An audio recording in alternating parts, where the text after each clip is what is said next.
हरे कृष्णा। राधे राधे। जो हम जीवन चरित्र पढ़ने जा रहे हैं, सुनने जा रहे हैं, वो है भक्त बिल्व मंगल जी का। तो पढ़ते हैं, श्रवण करते हैं भक्त बिल्व मंगल जी का जीवन चरित्र। दक्षिण प्रदेश में कृष्ण वीणा नदी के तट पर एक गांव में रामदास नाम के भगवत भक्त ब्राह्मण निवास किया करते थे। उन्हीं के पुत्र का नाम बिल्व मंगल था। पिता ने यथासाध्य पुत्र को धर्मशास्त्रों की शिक्षा दी थी। बिल्व मंगल पिता की शिक्षा तथा उनके भक्ति भाव के प्रभाव से बाल्यकाल में ही अति शांत, शिष्ट और श्रद्धावान हो गया था। परंतु देवयोग से पिता माता के देहावसान होने पर जब से घर की संपत्ति पर उसका अधिकार हुआ, तभी से उसके कुसंगी मित्र जुटने लगे। कहा है कि जवानी, धन, प्रभुत्व और अविवेक, इनमें से एक एक ही से बड़ा अनर्थ होता है। फिर जहाँ चारों एकत्र हो जाएं, वहाँ तो फिर कहना ही क्या है। बिल्व मंगल के पास धन था, घर में दूसरा मालिक नहीं था, जवानी का जोश था ही, और कुसंगी मित्रों के संग में अविवेक ने भी आकर अड्डा जमा लिया।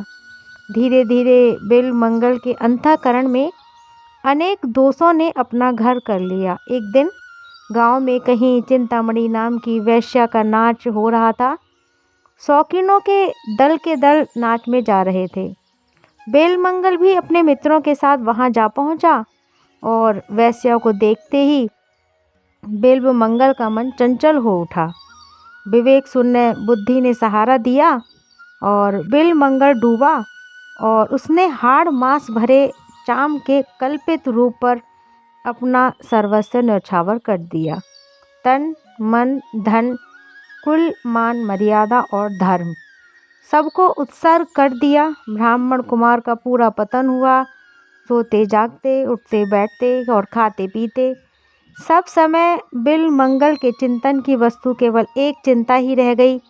जरा सी देर के बुरे संग का यह दुष्ट परिणाम हुआ कि वैश्याओं का नाच कराने वाले मौजी लोगों, जरा विचार करो तुम कितने लोगों के पतन का पाप अपने सिर लेते हो। बिल्व मंगल के पिता का श्राद्ध है, इसलिए आज वह नदी के उस पार चिंतामणि के घर नहीं जा सकता। श्राद्ध की तैयारी हो रही है। विद्वान कुल पुरोहित बिल्व मंगल से श्राद्ध के मंत्रों की आवृत्ति करवा रहे हैं, परंतु उसका मन चिंतामणि की चिंता में निमग्न है।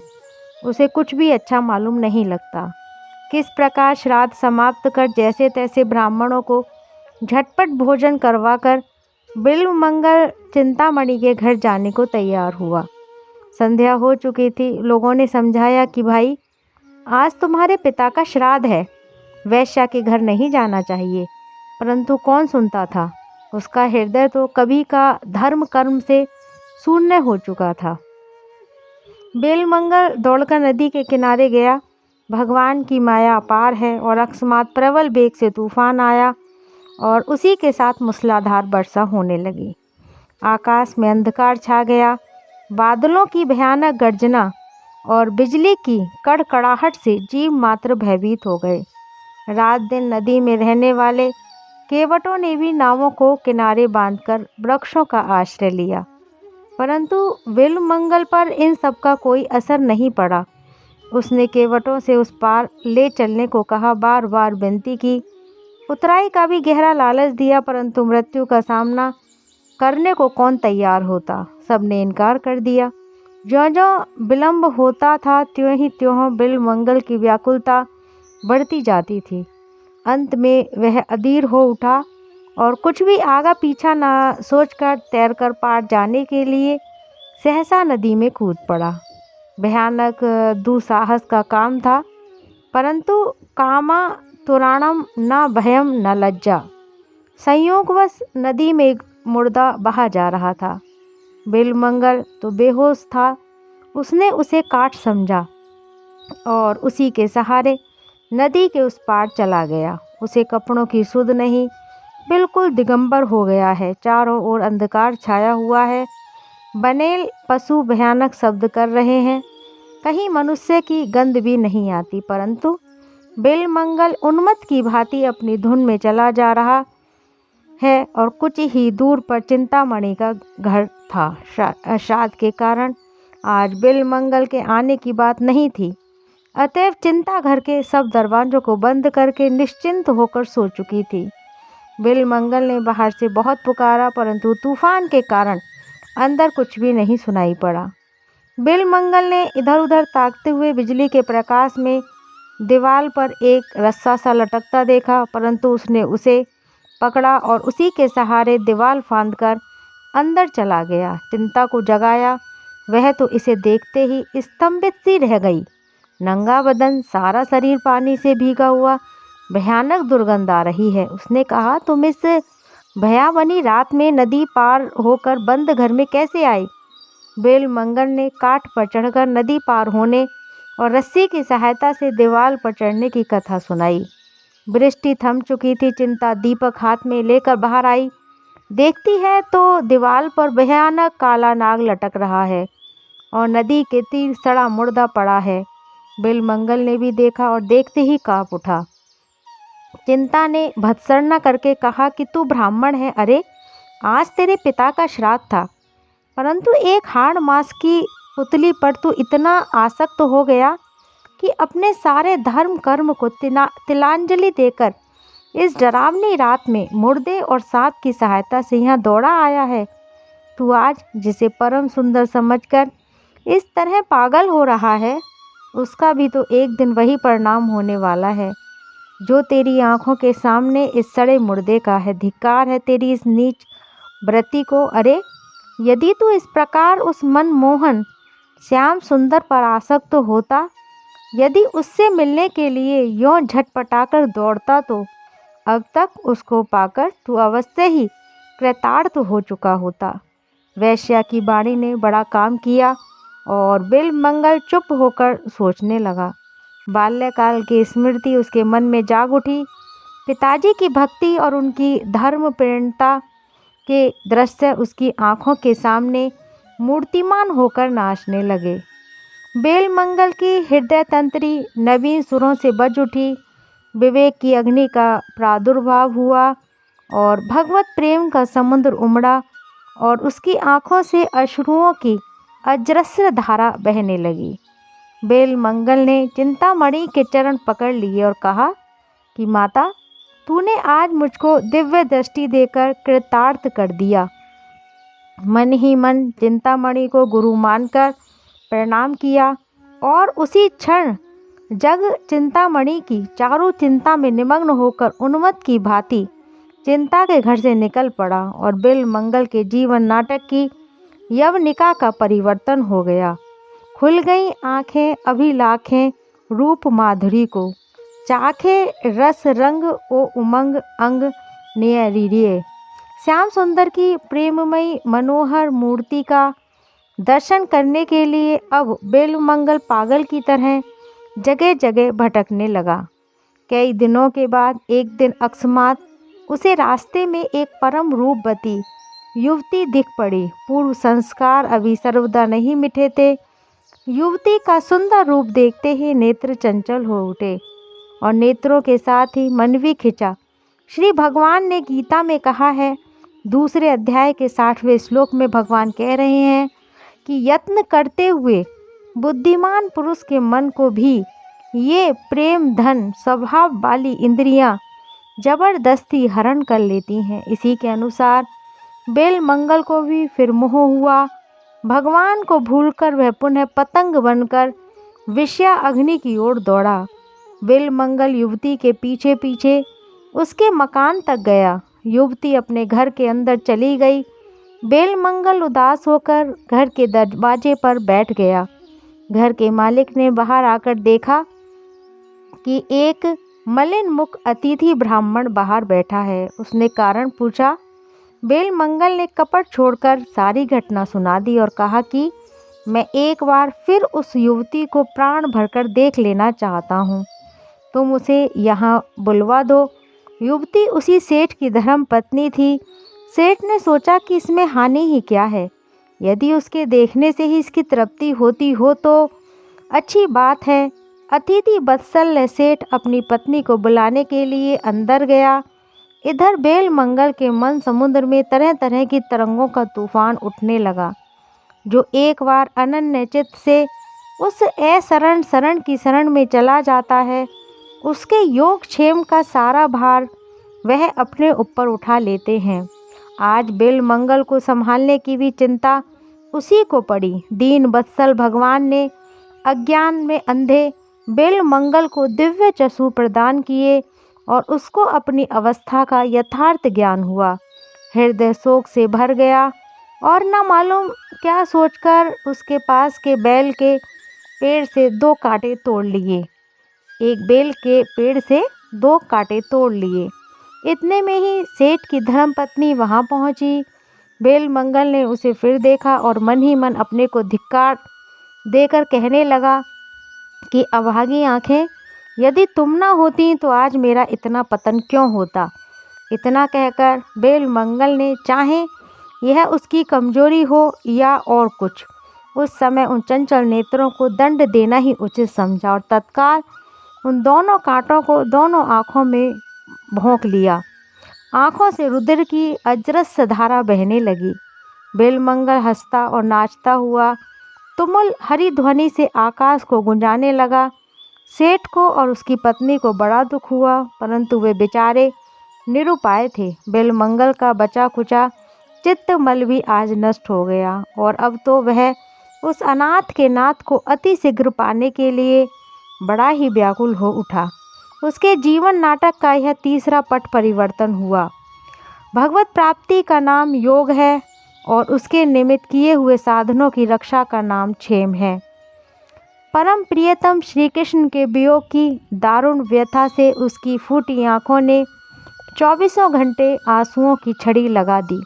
न भूख का पता है, न अब प्यास का पता है, न सोने का ज्ञान है और न जागने का।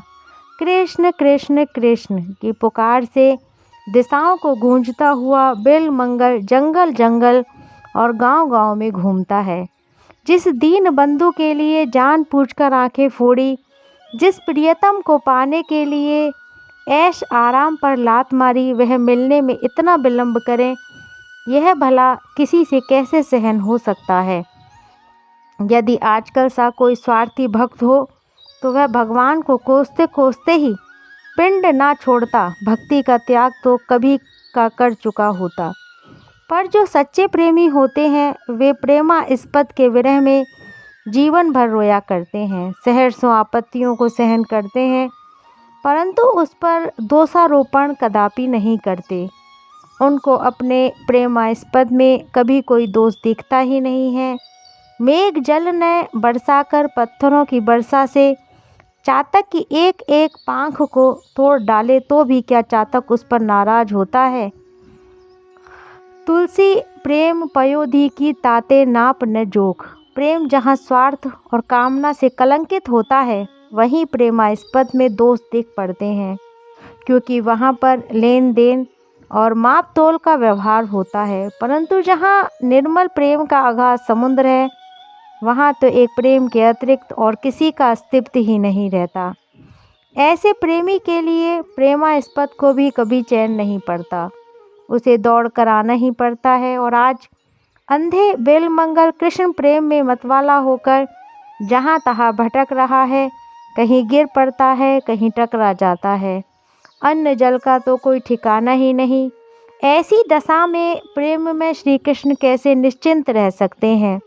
एक छोटे से गोप बालक के भेष में भगवान बेल मंगल के पास आकर अपनी मुनि मोहनी मधुर वाणी से बोले, सूरदास जी, आपको बड़ी भूख लगी होगी, मैं कुछ मिठाई लाया हूँ, जल भी लाया हूँ, आप इसे ग्रहण कीजिए।